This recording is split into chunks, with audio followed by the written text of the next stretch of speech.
네, 안녕하세요. 반갑습니다. 박한샘입니다. 자, 오늘 자식에게 알려주는 핵심 투자 전략. 7번째 시간이네요. 자, 오늘은 여러분하고 거래량 밀집 대응이라는 것, 그리고 종목을 어떻게 발굴하고 검증하는지 한번 보도록 하겠습니다. 자, 보기 전에 이제 현재 시장 흐름에 맞는 거, 주식은 항상 변하니까 중심으로 살펴볼 텐데요.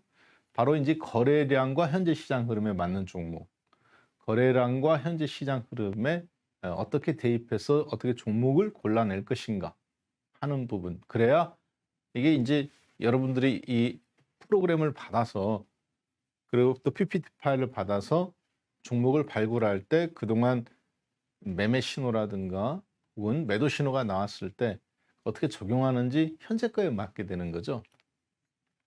자, 그래서 먼저 요즘 가장 핫한 두 가지가 있죠, 전 세계에서. 첫 번째, 바로 금리에 대한 부분입니다.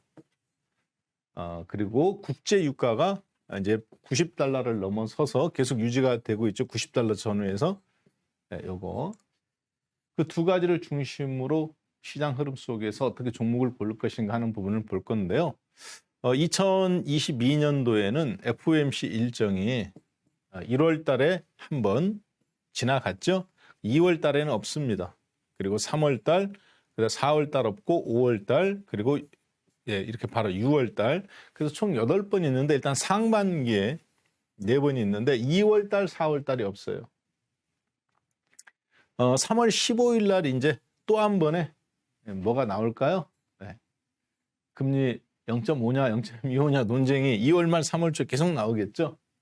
자, 그런 흐름 속에서 저희는 지금 강의와 앞으로 시장에서 어떻게 대응할 것인가를 보게 될 건데, 미국 정책 금리는 0%입니다. 0.25에서 0% 사이에서 이렇게 정해져죠. 뭐 0.25인 주도 있고 0%인 주도 있는데 더 이상 못 내리는 거니까 0.25에서 어떤 주는 0%라고 보시면 되겠습니다. 우리나라는 이제 한 번 더 올렸죠, 이번에. 그래서 1.25 정책 금리가 한국은 진행이 되고 있어요.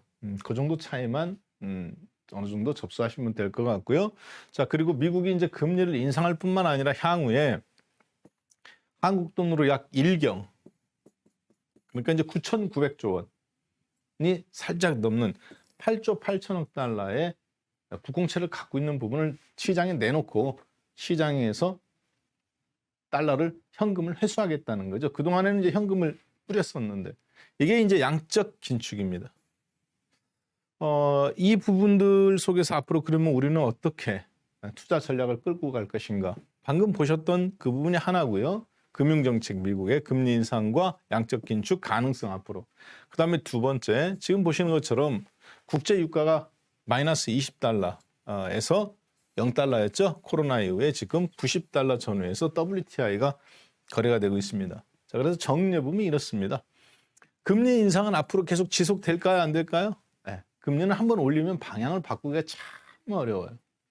그래서 0.25에서 앞으로 적어도 3년 이상 계속 2% 이상까지 끌어올리는, 미국 정부가 말한 거를 토대로 말해본다면 그렇게 보겠습니다. 그리고 국제 유가는 지금 이제 90달러 전후입니다만 뭐 우크라이나 사태가 꼭 터지건 어떤 형태가 되든 간에 국제 유가는 물가 상승 및 경기 상승, 경기 확장 국면을 말해주는 거니까 100달러 전후에서 한 번은 찍을 걸로 보여집니다. 그리고 미국의 긴축 재정, 이거는 이제 향후 금리가 올린 다음에 나오는 부분이니까 이거는 나중에 한번 보도록 하죠. 당장 3월 15일, 16일 FOMC 회의를 두고 이제 앞으로 어떻게 될 건가 저희가 본다면 1번과 2번, 즉 금리 인상은 미국은 앞으로 지속하는 거, 이거 다 알려진 사실이죠.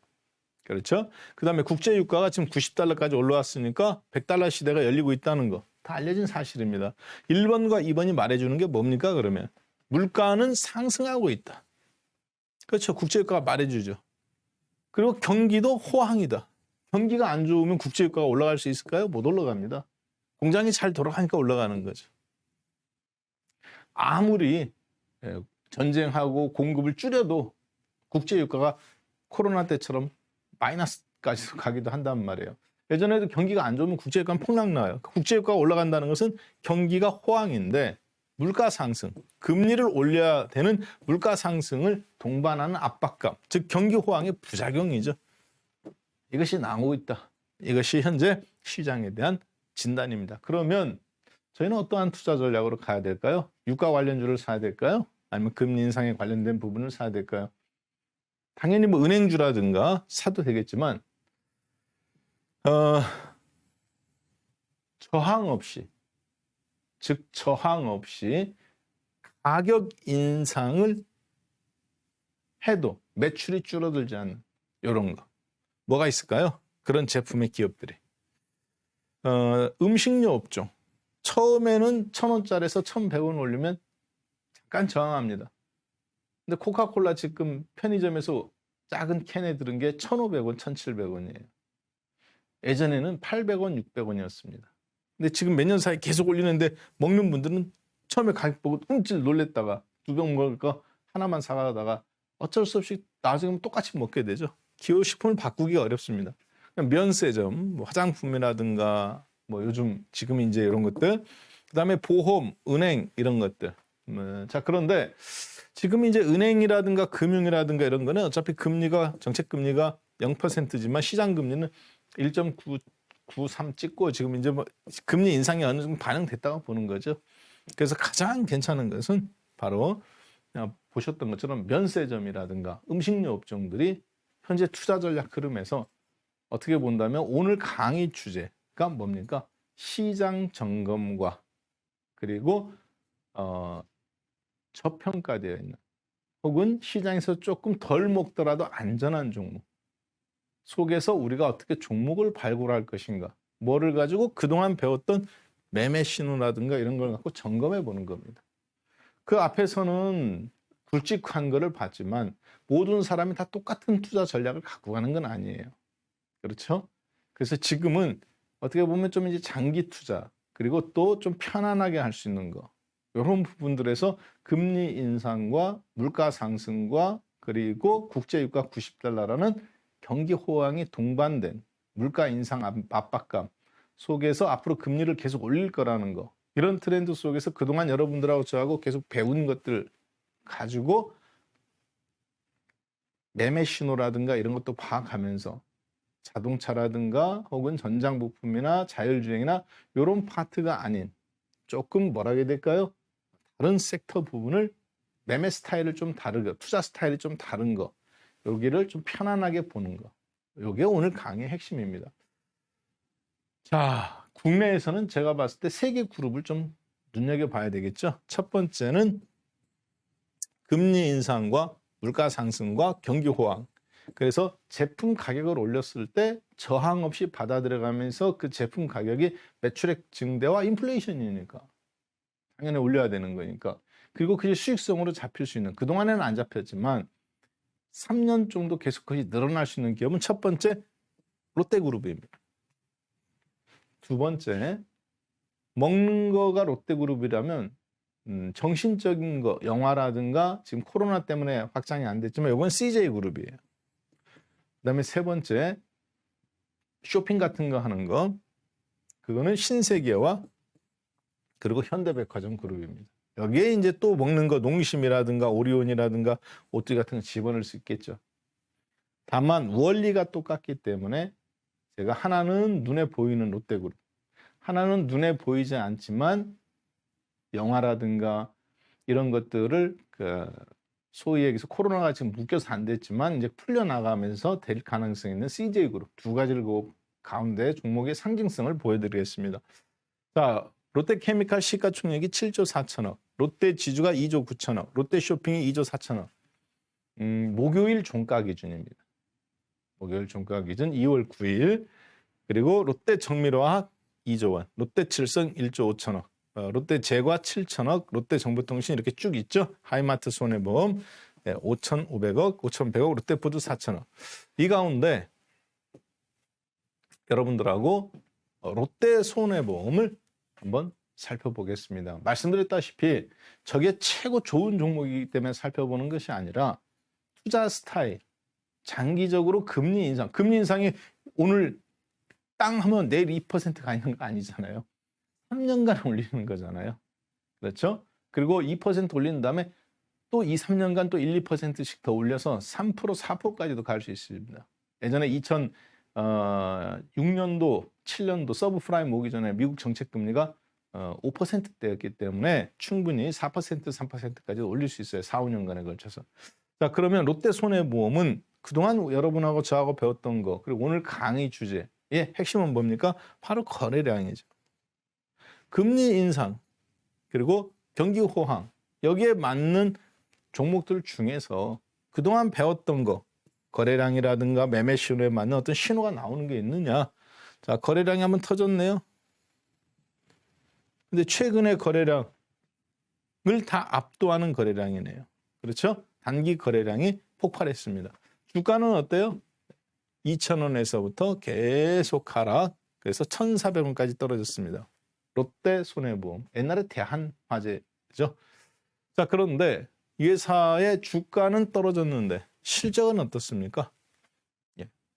2020년도 4조 1천억, 2019년도 3조 7천억, 마이너스 700억 영업이익에서 마이너스 300억으로 적자가 조금 줄었죠. 2021년도에는 현재까지는 1,000억이에요. 보통 4분기에 털어내요. 통상적으로. 그런데 지금 같은 경우는 영업이익이 1,000억이고 당기순이익도 1,000억입니다. 영업이익은 잠깐 마이너스 날 수 있지만 당기순이익은 500억에서 200억으로, 그리고 이번 연도 처음으로 흑자로 전환될 가능성이 있어요. 누가? 롯데손해보험이. 여러분들도 아시겠습니다만 손해보험 만기들이 다가오면 요즘 이제 왕창 올리죠. 그 갱신하는 거, 특약 상품들. 자, 그래서 롯데손해보험은 아까 보셨던 금리 인상의 시기, 그리고 물가 상승의 시기 속에서 트렌드가 그쪽 방향으로 가요. 느리지만. 그런데 실적도 플러스로 전환되는 게 앞으로 더 강하겠죠. 그러니까 편안하게 그쪽 트렌드에 올라타는 종목이라고 보시면 되겠습니다. 자, 그런데 거래량으로 신호를 봤을 때 아까 신호가 나왔죠. 그렇게 점검하는 거예요. 그 다음 두 번째, 롯데제과 보겠습니다. 롯데제과는 2021년도에 거래량이 한번 빵 터졌네요. 2021년도 초에. 다른 주식들은 코로나 때 거래량이 대부분 이렇게 터졌습니다. 주가 폭락, 거래량 폭등, 정상적인 종목이에요. 대부분 손바뀜이 일어났었죠. 그래서 앞에 있는 1년치, 2년치, 3년치, 4년치, 5년치 거래량을 다 잡아먹습니다. 2020년 거래량 아무도 없죠. 이만큼 보다 높은 거래량이. 잠깐 한번 볼까요? 자, 2021년도에 거래량이 터졌는데 2020년도에도 그런 거래량이 안 터졌어요. 코로나 때도. 2019년도에도 안 터졌고 2018년도에도 안 터졌습니다.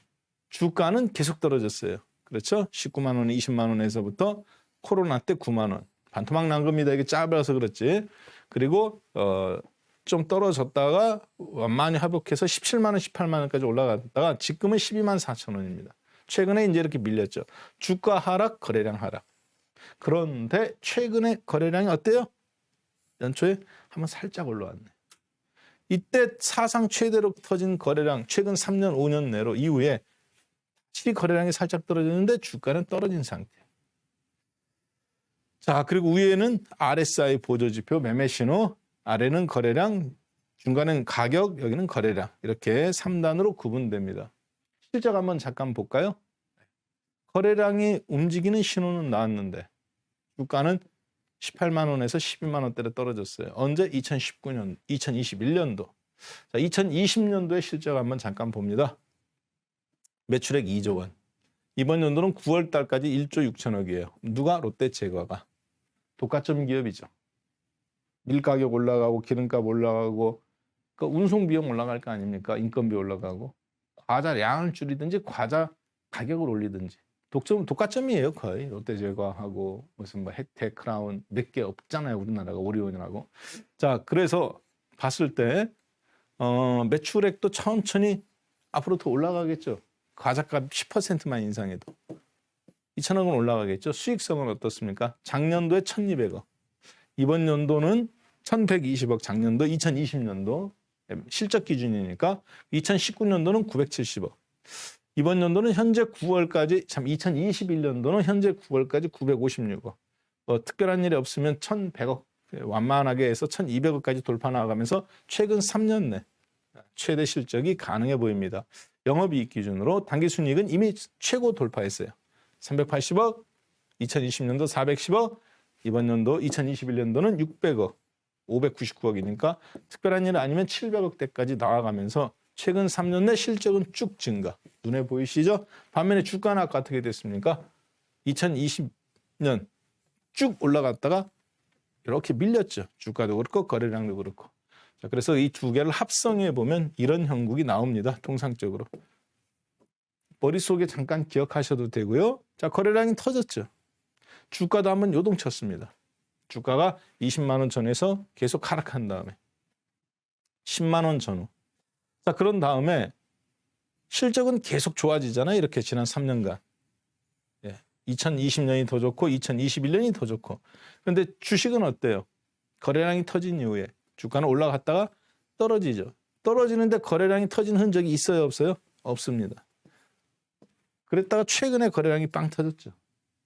그럼 이 신호를 여러분들이 실적은 계속 최고치를 갱신하는데 주가는 마이너스 30%, 마이너스 40%고 거래량은 나오기 시작했는데 그러면 눈여겨봐야 될까요? 안 봐야 될까요? 당연히 이 신호를 무시하면 안 되겠죠. 주가가 올라가는 데서 터진 게 아니라 떨어진 상태에서 매력적으로 3년 내, 4년 내 이후에 터졌다가 다시 한번 살짝 움직였기 때문에 가장 안전한 형국입니다. 주가나 그다음 독과점 기업이죠. 금리 인상기죠. 물가 상승이 앞으로 인상돼 반영돼야죠.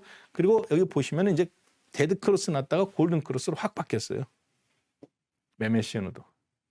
실적은 아까 봤던 부분이고. 자, 롯데그룹 그렇게 한번 볼 수 있겠습니다. 자, 두 번째 CJ그룹 보겠습니다. 롯데그룹은 이제 먹는 거와 과자와 롯데칠성도 비슷합니다. 과자와 제가 보험을 봤습니다. CJ그룹은 CJ제일제당 그리고 CJ E&M 대한통운 CJ 드래곤 스튜디오 E&M 드래곤 스튜디오 CJ CGV 전부 다 뭐예요? 그렇죠. CJ 헬로비전까지 주로 통신이라든가 컨텐츠라든가 엔터테인먼트라든가 드라마 제작이나 영화나 이런 것들이죠. 정신적인 것을 먹는 겁니다. 그렇죠. 롯데 과자, 롯데 칠성이 음료나 과자였다면 그렇지만 이런 것들도 마찬가지로 뭐예요? 쉽게 바뀌지 않아요. 똑같은 형태고 코로나가 종식돼가는 시점에서부터 주가들이 들썩거릴 수 있는 부분입니다. 그래서 그걸 보고 이제 점검해 보는 거예요. 그런데 제가 상징적으로 CJ E&M이나 드래곤이나 이걸 다 보기에는 그러니까 나는 잘 모르신다. 그러면 CJ라는 지주사가 있습니다. 그 회사들을 다 지배하고 있는 배당받아서 이 회사가 지금 최근에 2021년 아까 롯데제과처럼 거래량이 폭등했죠. 사상 최고의 거래량이에요. 2019년, 18년, 17년 전무후무한 거래량입니다. 보통 대부분의 주식들은 2020년 3월 달 코로나 때 거래량이 사상 최대인 경우가 거의 대부분입니다. 정상적인 종목들. 자, 그런데 이 주식은 그때 터졌다가 주가는 밀렸는데 그 이후에 한번 거래량이 사상 최대였어요. 그 뒤로 계속 떨어지죠, 거래량이. 주가도 올라가는 듯 하다가 빌빌빌빌 거려서 상당 부분 내려왔어요. 지금 코로나 초창기 안정화됐을 때처럼. 자, 그걸 지금 좀 확대해서 본 겁니다. 확대해서 2021년 최대 거래량 터졌던 시점. 전무후무한 거래량이 터졌죠. 11만 8천 원이네요. 터지기 올라가기 전에 거래량이 살살 움직이더니 최대 터진 지점이 어때요? RSI 보조지표상으로 보니까 데드 크로스가 나온 지점이네요. 매도 지점. 주가도 11만 8천 원. 그대로 회복을 못하죠. 그리고 반등 나왔다가 다시 거래량 터진 지점에서 잠깐 올라갔다가 결국에는 회복 못하고 거래량은 계속 감소. 주가는 어떻습니까? 계속 질질질 흘러내립니다.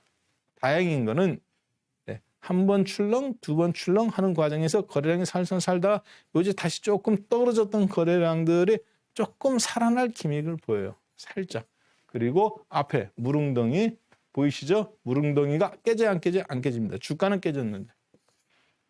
주가는 살짝 깼는데 저가를 무릉덩이는 안 나오죠. 두 번째는. 그리고 골든크로스죠. 1차 골든크로스, 2차 골든크로스. 이런 경우에는 굉장히 강한 거라고 그랬죠. 지금 타이밍이 딱 거래량도 살아나가면서 거래량이 더 왕창 살아났으면 좋았을 텐데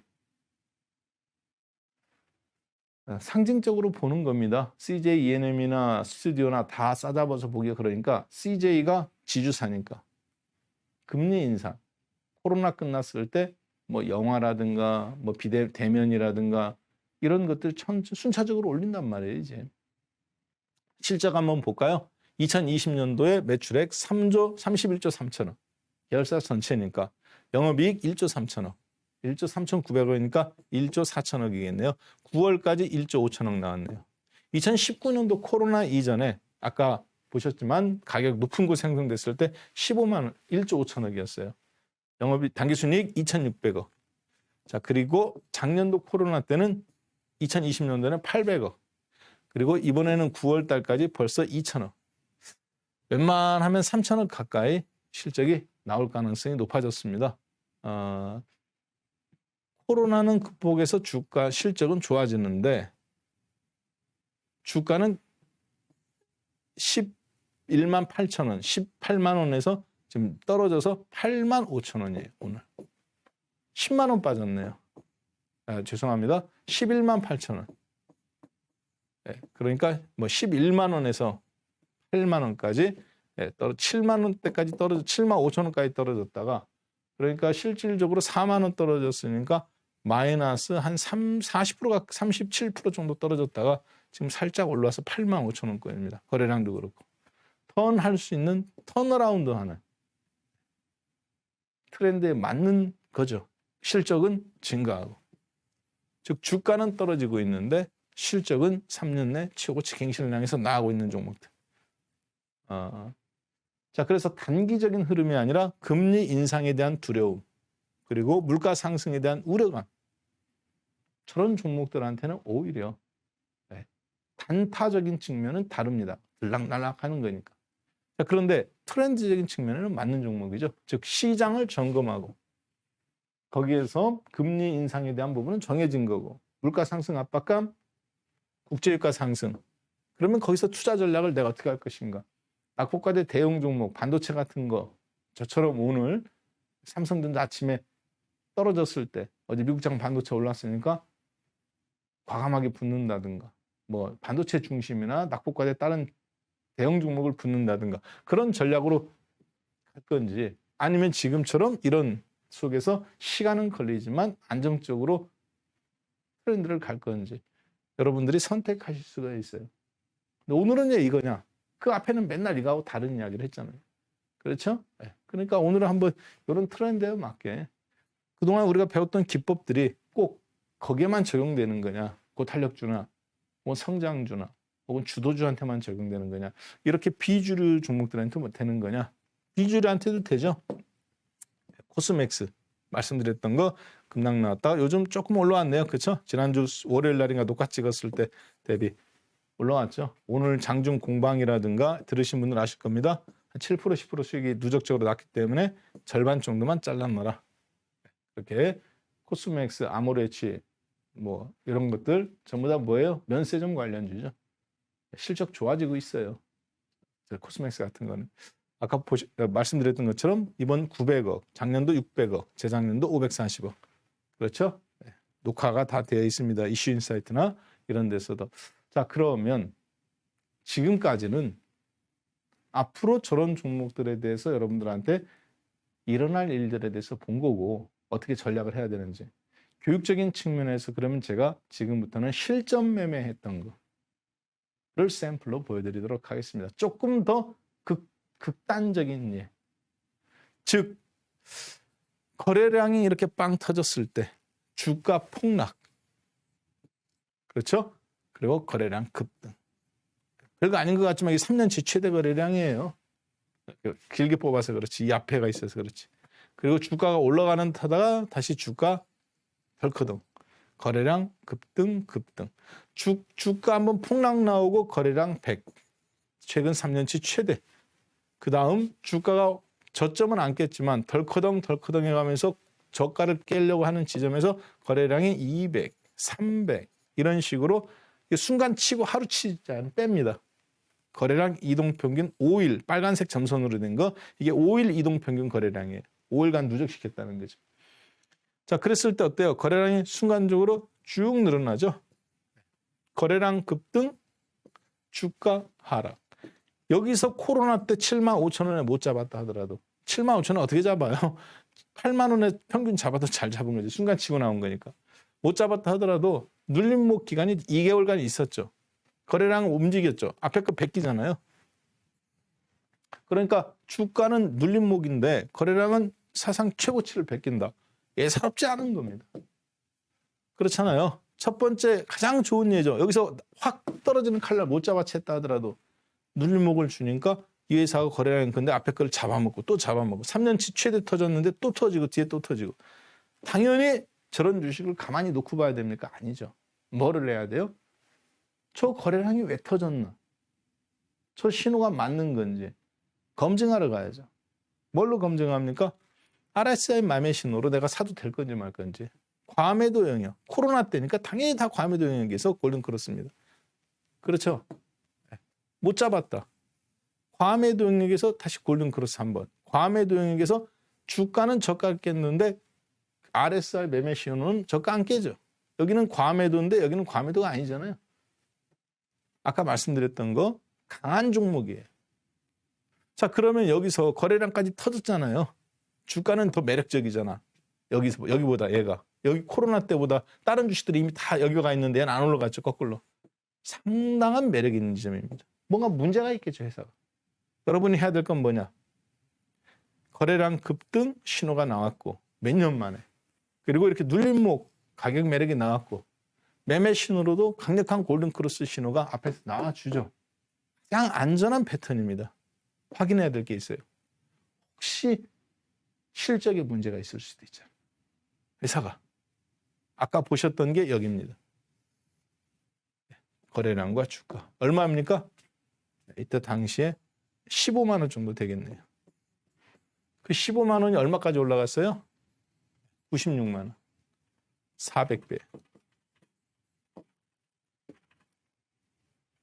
실적을 보니까 그런데 2019년도에 매출액 5조 9천억이었던 6조 원이었던 회사가 영업이익은 3,200억. 그리고 당기순이익은 1,200억입니다. 2020년도 코로나 때는 5조 1,000억. 그리고 영업이익 2,600억. 당기순이익은 1,600억이에요. 자, 그런데 천천히 어때요? 분기 실적이 살아나죠. 얼만큼 살아납니까? 2021년도에 6조 원인데 영업이익 1조 원. 당기순이익은 7,900억으로 정말 강력하게 살아나요. 자, 이게 어느 날 갑자기 살아났습니까? 아니면 분기별로 천천히 살아났습니까? 천천히 살아나죠. 주가는 어때요? 떨어지고 있던 시점에서 실적은 살아나고 있었죠. 실적은 천천히 주가 떨어질 때 같이 떨어지다가 훅 살아나고 있었다고요. 아까 보시면 10만 원에서 15만 원 사이. 그리고 거래량이 당연히 매집 거래량이죠. 그러니까 실적을 보면 알 수 있죠. 다만 그때 당시에는 이런 종목이 사람들이 관심 없죠. 다 바이오나 2차 전지나 이 종목이 그렇지만 지금은 실적으로 이렇게 밀고 올라오는 종목입니다. 자, 아까 말씀드렸던 트렌드가 형성이 되는 거. 그래서 중후장대하게 볼 수 있는 거. 그동안 여러분들이 배웠던 거래량의 급등 그리고 매매 신호. 이것이 단기적인 것뿐만 아니라 저런 거에도 적용할 수 있다는 것을 현재 시장 금리 인상과 그리고 국제유가 100달러 시대에 대비해서 아까 종목들 함께 살펴보았습니다.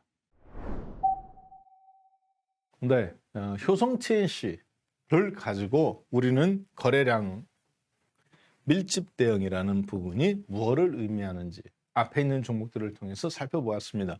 자, 그리고 그러면 저런 종목이 또 있느냐? 한번 실전 매매 사례를 통해서 계속 살펴볼게요. 그리고 종목들을 한번 새로운 종목을 발굴하는 거에 적용해 보도록 하겠습니다. 그리고 여기 오늘 강의 저평가 턴어라운드 그리고 변고가 거래량 밀집 대응 이 부분에 대해서는 매주 일요일 날 저녁 그러니까 토요일 날 유튜브가 나가고 밤 10시에 매주 일요일 날 저녁 박한샘의 야간 수업에서 이거 지금 HTS로 못 보잖아요. 사실 HTS로 거래량 실시간으로 봐가면서 해야 되는데 그래서 야간 수업에서 HTS를 가지고 여러분하고 실시간으로 보게 됩니다. 참조하셨으면 좋겠어요. 자, 오늘의 기법. 주가는 거래량의 그림자다. 즉 거래량이 실질적으로 족적이라는 거죠. 거래량을 통해서 주가의 방향성을 예측하려는 여러 가지 노력들이 있지만 그중에 많은 보조지표 중에서 하나만 꼽아봐라. 그러면 바로 거래량입니다. 야, 거래량이 보조지표라고? 예, 보조지표예요. 이동평균선도 보조지표입니다. 예, 뭐 RSI라든가 혹은 그물망이라든가 일목균형변화, 삼선전환도, 뭐 신심리선 이런 것만 보조지표가 아니라 이동평균선이나 이런 것들, 거래량 전부 다 보조지표에 해당되는 거예요. 근데 당연하게 쓰니까 여러분들이 그걸 보조지표라고 생각을 못 하시는 것 뿐이죠. 자, 어떻습니까? 이 종목. 어떤 종목인지는 모르겠는데 전무후무한 거래량이 발생합니다. 역사적으로 한 번도 없던 거래량이 발생을 해요. 65만 7천 원에서부터 2010년도 계속 하락하다가 코로나 때 폭락, 최저점 갱신. 그때는 안 생기다가 잠깐 올라가려는 시점에서 사상 최대 거래량이 발생하면서 전무후무한 역사적으로 코로나 때보다 더 큰 거래량. 그러니까 코로나 때 낚아채지 않아도 뒤에 볼 수 있었다는 거죠. 이런 전무후무한 거래량이 아까 있던 지점 2020년 7월 달 코로나는 이 지점이었죠. 2020년 3월 달 3월 19일 날 저가였던 지점입니다. 그런데 보통 주가 폭락, 거래량 급등이 나오는 게 정상적인 종목이에요. 왜? 손절 사람들이 다 무서워서 손절하니까. 그런데 이 종목은 나중에 거래량이 터져요. 앞에서 살짝 터졌다가 올라가는 듯 하다가 다른 종목들 올라가는데 못 올라가고 버벅거리다가 거래량 중간에 터지다가 순간 슈팅, 거래량 폭등. 그런데 압도적인 거래량, 떨어질 때보다 더 4-5배 많고 사상 최대 거래량이 터지죠. 그리고 바로 날아가느냐? 안 날아갑니다. 가는 듯 하다가 조정받죠. 주 거래량은 감소하고. 왜 그럴까요? 왜 가는 듯 하다가 밀려가면서 거래량이 터져야 되는데 밀리니까 안 터질까요? 올라갈 때도 안 터지고 거래량이. 앞에 거 못 잡아먹잖아요. 첫 장기에 터졌던 거래량은. 앞에서 터진 거래량. 네. 여기에서 터진 거래량을 주가가 급등 나올 때 그 뒤에 주가가 더 올라갈 때마다 나오잖아요. 그 거래량이 앞에 걸 압도하는 거래량이 터집니까? 못 터집니까? 못 터지고 계속 감소하죠. 순간 터지긴 하지만. 왜 주가 상승, 거래량 급등이라고 배웠는데 한 번만 잠깐 갔다가 왜 못 터져요? 왜 그러느냐? 매집 거래량이기 때문에. 매집한 다음에 처음에만 100만 주 살 때 올라가는 거지 그 다음부터는 100만 주로 이미 90% 유통 물량을 장악했으니까 그 다음부터는 5만 주, 10만 주 갖고 장난쳐도 내가 안 팔면 살짝만 해도 퉁퉁 올라가는 겁니다. 그러면서 100만 주 사고 시장에 남아있는 10만 주 중에서 5만 주, 3만 주, 2만 주 이런 식으로 긁어 모으는 거죠. 싹싹 긁어 모아야 되기 때문에 조금만 사도 거래량은 떨어지고 거래량이 떨어질 수밖에 없죠. 내가 안 파니까. 자, 그럼 내가 다 장악했으니까. 그때마다 주가는 들락날락하고 그 다음에 마지막 어떻게 해요? 네, 한번 때려보는 겁니다. 저항 세력이 있나? 받아주는 따라오는 애가 있나? 아무도 없죠. 거래량이 씨가 말랐네요. 그렇죠. 확인하고 천천히 거래량이 또 살아나요. 주가 들락날락 들락날락.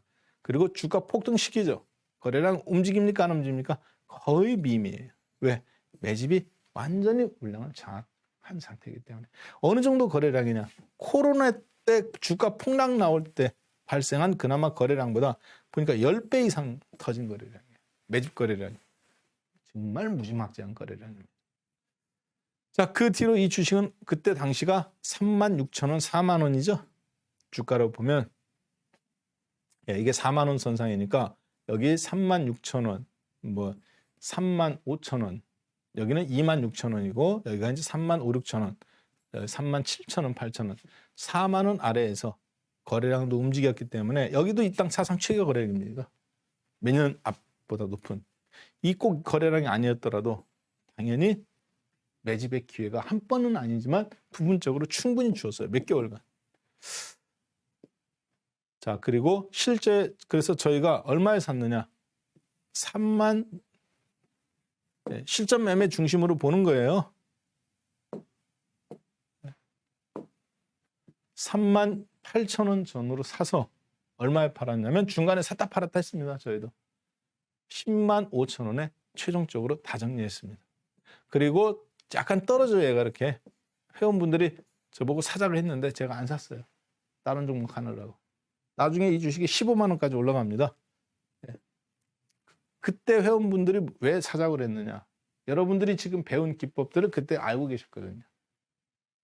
RSI 매매 신호라든가 저런 거래량을 갖고 움직이는 거. 그래서 저거를 그때 더 사자겠는데 저는 안 샀고 다른 주식을 그때 했습니다. 뭐 거기서도 괜찮았어요. 그렇지만 원칙적으로 보면 한 종목을 갖고 저렇게 물고 늘어지고 하는 것도 괜찮은 흐름입니다. 네. 자, 아까 그 거래량 부분을 확장해서 한번 봅니다. 사상 최대 터진 거래량. 이게 5일 평균이라고 그랬죠. 제가 빨간색 점선으로 된 게 이동평균선으로 보면 5일 이동평균선하고 똑같습니다. 거래량 5일간 누적된 5일 이동평균선이에요. 거래량이 빵 터졌죠. 이렇게. 일회성은 이게 최대다 이렇게 하지 않습니다. 왜? 장난칠 수 있잖아. 야, 네가 100만 주 팔아. 10만 주 팔아. 내가 받을게. 둘이 장난칠 수 있죠. A 계좌, B 계좌 갖다 놓고. 거래량만 왕창 늘었지 실제 매매가 아닐 수 있잖아. 그러니까 어떻게 하느냐. 5일간 평균을 기준으로 잡는 게 맞습니다. 3일로도 잡을 수도 있지만 저는 5일을 권해드려요. 5일이 사상 최대라는 거죠. 자, 그래서 아까 거래량이 터지기 전에 형성됐던 지점 A3 그리고 A1 주가가 쭉 코로나 이후에 잠깐 올라갔다가 이렇게 했던 지점 여기 이게 A1이고 거래량이 터지기 시작한 지점 얘가 A3 구간입니다. A1도 거래가 만만치 않아요. 왜? 앞에 코로나 있었던 거래량은 다 잡아먹었으니까. 주가 폭락 거래량 올라왔지만 이 거래량도 3년치 최대입니다. 자, 그러면 중간에 뭐가 있어요? 반드시 모든 주식은 이렇게 중간에 소위 얘기해서 방치, 관찰. 저는 이걸 거래량 계곡이라고 말합니다. 마른 계곡. 거래량이 씨가 말리죠. 3년치, 5년치 혹은 1년치 최대 거래량이 터진 다음에 앞에 뒤에 갈지 안 갈지는 몰라. 그런데 주가도 멈춰 있지만 종가, 시가가 거의 붙어 있어요. 그래가면서 거래량도 완전히 없는 형태. 그리고 뒤에 거래량이 살살 사르다가 어느 날 빵 터지거나 할 때 주가는 움직이는데 이건 우리는 모르잖아. 근데 보통 종목들은 3년 혹은 최대 터진 다음에 반드시 이런 과정이 3개월 중에 한 번 있든지 한 달에 한 번 있든지 개별 종목은 보름에 한 번이라도 기간이 짧게 나옵니다. 개별 종목일수록. 꼭 나옵니다. 왜 그러느냐? 그런 과정들이 필요합니다. 왜 필요할까요? 시가 종가가 이렇게 거의 붙어있는 형태, 별로 변동이 없는 형태. 그러다 어느 날 갭하락, 갭상승 나가면서 울꼬리 길게 달아가면서 거래량이 테스트 가는데도 없어요. 왜 그러느냐? 누가 따라하나 안 따라하나 봐야 될 거 아니에요. 내가 여기서 치고받고 할 때 몇 년 만에 거래량이 터졌는데 그때 나 말고 나는 100만 주밖에 안 샀는데 시장에서 유통 거래량은 한 130주 하면 된 것 같다. 30만 주는 누가 샀을 수 있잖아. 4만 원일 때 30만 주는 120억이지만 10만 원일 때 30만 주는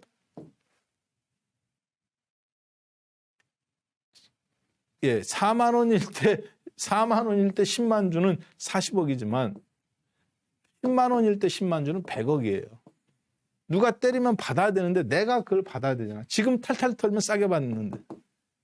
그 팔 거 없잖아요. 여러분들 우리야 개인 투자자분들이야 치고받고 하시는 분들이야 야, 한 달 동안 안 움직여 미치겠어. 거꾸로 10% 빠졌어. 바로 정리하지만 이 친구들은 전혀 그런 게 없단 말이에요. 네. 왜? 안전하게 가는 게 중요한 거지. 자, 그래서 저런 과정들이 꼭 나온다라는 거를 거래량이 완전히 말라버리는 계곡이 나온다. 그거가 모든 것의 중심입니다. 그래서 보면 이렇게 V자형 패턴이에요. 항상. 거래량 앞에서 한번 터지고 뒤에 터지고 낙타등처럼 중간에 이럴 때. 그래서 거래량 폭등과 폭등 사이에 저 마른 것을 구분할 줄 아셔야 됩니다. 그게 가장 핵심이에요. 자, 디테일한 다양한 종목군들 보면 뭐 자동차든 전장 부품이든 2차 전지든 바이오든 다 비슷합니다. 자, 그러면 저 때 주식을 거래가 순간 확 죽었을 때 사시려면 뭐를 보고 사야 됩니까? 그 다음에 거래량이 터질지 안 터질지 어떻게 알아요? 주가는 떨어지고 있는데. 거래가 없는데 내 돈을 투입할 수 있냐고요? 못합니다. 그것을 할 수 있는, 그래서 주식을 발굴할 수 있는 힘, 검증할 수 있는 힘이 있어야 돼요. 그건 차트로는 기술적 분석으로 안 나옵니다. 뭐에서 나오느냐? 바로 실적을 볼 수 있는 실력이 있어야 돼요. 굉장히 많은 분들이 여기서 책을 갖고 공부하는데요. 그 책 백날 봐야 의미 없습니다. 그냥 제가 가르쳐 드리는 거 2가지만 기억하시면 돼요. 뭐냐? EBS. 교육방송은 어디 가서 봤습니까? 증권방송은 와우넷. 교육방송은 EBS. 그렇죠? 네. 자, 볼까요? EPS, BPS, SPS. 주식의 실적이 어떠냐? 펀드 매니저나 모든 사람이 말하는 기본적인 용어들입니다. 대단한 것 같아요. 별거 아무것도 아니에요. 하나만 기억하세요. 발행 주식수로 다 나눠라. 매출액이 얼마야? 다 알죠. 다 나와 있잖아. 그건. 순자산이 얼마야? 다 나와 있잖아.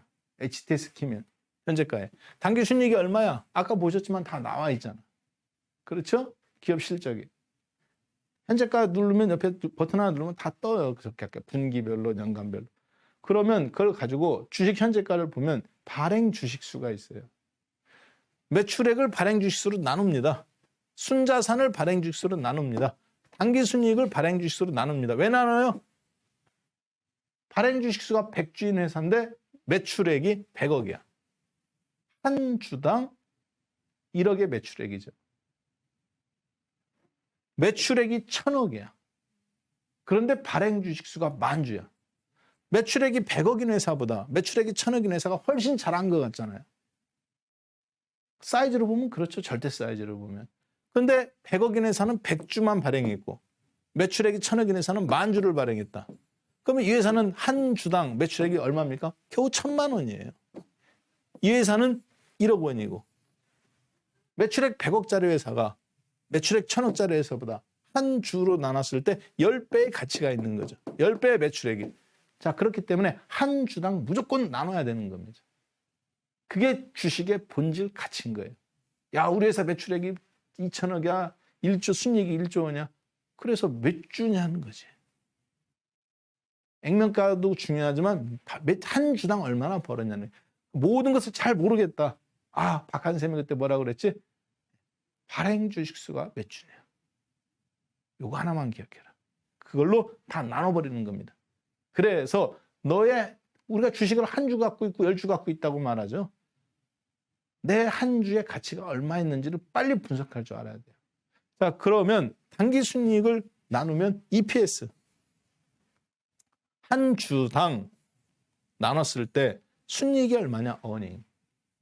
순자산은 장부 가치잖아요. 그렇죠? PS. 이거는 한 주당 나눠라는 얘기입니다. price share, per share. 뭐를? earning, 순이익을 나눠라. 자산을 나눠라.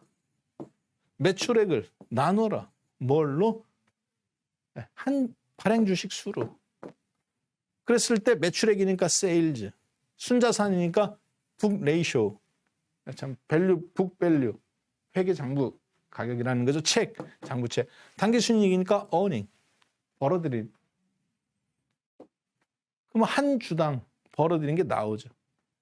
그 한 주당 벌어들인 걸 가지고 뭐를 하는 거예요? 현재가. 아까 퍼는 한 주당이고 P가 맨 앞에 오는 거는 현재 가격입니다. 프라이스예요. 아까 P가 가운데 들어있을 때 EPS, BPS, FPS는 그냥 퍼입니다. 뭐로 나눠라. 한 주당 뭘로 나눠라. 이런 의미예요.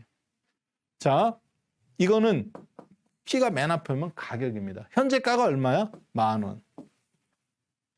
한 주당 수익이 얼마야? 발행 주식 수로 전체 단기 순이익을 나눴을 때 얼마가 나와? 1,000원. 아, 현재가는 10,000원인데 그러면 EPS는 1,000원이니까 너의 퍼는 얼마입니까? 10배. 즉 현재가가 주당 순이익 대비 몇 배 거래되는 거예요? 10배. 현재가가 장부가치 대비 몇 배 거래되는 거예요? 1배. 혹은 0.5배.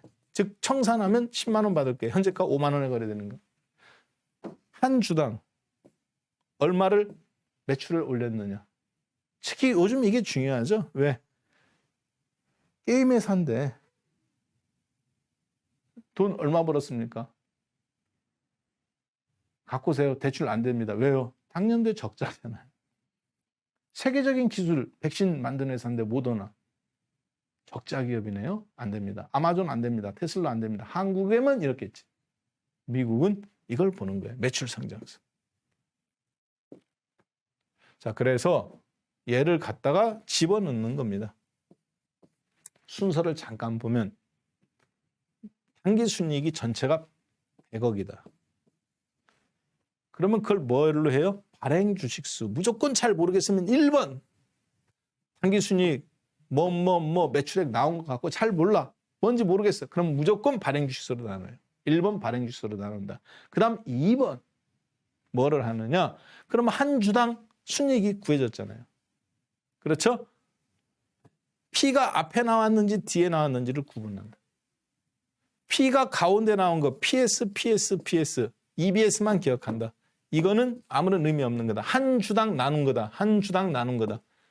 EBS가 앞에 나오면 한 주당을 의미하는 거구나. 한 주가 얼마나 벌었느냐. 그 다음 EBS가 어디에 있어요? 가운데 들어가 있잖아. P가 맨 앞에 있고. 그러면 현재가 보면 매일 보잖아. 얼마인지. 현재가를 한 주당 순이익으로 나눠준 게 퍼예요. 퍼가 10배다. 그러면 이거 P가 맨 앞에 나왔나? EBS가 두 번째에 있나? 이것만 보는 거예요. EBS가 두 번째에 있으면 현재가 대비 나의 주당 순이익 대비 현재가가 몇 배 거래되느냐? 10배다. 그러면 얘는 이미 상당 부분 반영된 거죠. 100배다. 바이오주 같은 거. 허벌나게 움직인 거예요. 자, PBS가 1이다. 혹은 0.5다. 현재가는 10,000원인데 이 회사는 장부 가치가 2만 원인 거예요. 그러면 0.5로 나오겠죠. 보통 보험주 같은 거. 그동안 금리 계속 떨어뜨렸으니까. 음식료 업종 같은 거. 자, 그러니까 금리 인상기에는 앞으로는 애들은 더 좋아지는 거죠. 이쪽은 베팅이 들어오는 거고 이쪽은 계속 파는 겁니다. 그러니까 테슬라가 덜커덩. 아마존이 덜커덩. 페이스북이 덜커덩. 보험사, 은행사들은 그냥 기계적으로 사는 겁니다. 금리 인상기니까. 이해되셨죠? 자, 이렇게 해서 잠깐 종목을 점검해 보았습니다. 그렇게 구분하면 된다. 자, 이 부분은 사상 최대 거래량이 발생한 종목인데 이것도 실전 매매한 겁니다. 전무후무한 거래량이 발생하죠. 이 회사가. 네. 어떤 회사냐? SK텔레콤이에요. 1만 원, 24만 원. 거래량이 사상 최대 발생하죠. 그리고 나서 처음으로 30만 원 찍습니다. 아까 SK텔레콤. 그리고 나서 이제 액면 분할하죠. 이 자료가 옛날에 제가 강의를 했던 자료고 실제 매매를 했을 때 회원분들하고 했던 자료가 다행히 남아 있었어요. 지금 이 자료가 없겠죠. 왜? SK텔레콤이 두 개로 나눠졌잖아. SK스퀘어하고 SK텔레콤하고 인적 분할됐으니까 이런 주가의 흔적은 아예 없죠. 가격이 바뀌었기 때문에. 네, 지금 보시면 이 차트에서 거래량이 이렇게 솟구쳤잖아요. 개별 종목이니까 잘 나오죠. 자, 근데 실적 어떻습니까? 실적이 줄어들어요? 좋아져요? 실적이 19년, 20년, 21년 지금 실적이 늘어나죠. 왜 그럴까요? 벤처기업들 지금 자금 회수해가면서 투자했던 것들이 갈수록 좋아지잖아요. 그러니까 실적은 좋아지고 주가는 거래량이 한번 주가와 폭등이 한번 나왔고 극단적인 개별 종목 잘 나오죠. 이렇게 검증하면 되겠습니다. 그리고 좀 더 깊이 있고 자세한 리얼리티한 부분은 HTS를 켜가면서 보는 게 최고 좋아요. 일요일날 밤 10시에 여러분들하고 야간 수업에서 구체적으로 뵙겠습니다. 고맙습니다.